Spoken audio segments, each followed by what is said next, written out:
কি রে, পড়া কেন স্টপ হলো? আমাকে কি আবার দেখে ফেললো নাকি? চলো এখন যেতে হবে, আমার দূরে দূরে যেতে হবে, নইলে মনে হয় দেখেই ফেলেছে আমাকে।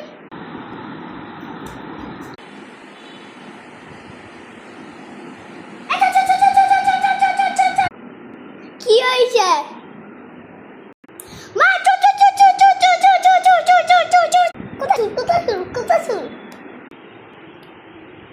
আরে চোরটা পালাচ্ছে, তাড়াতাড়ি দৌড় দিতে হবে।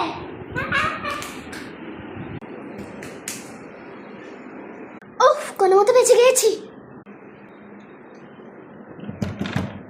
দূর তো এর বাসায় গেছে গা। গাইস, এখন আমি এই চোরটাকে ধরতে পারলাম না।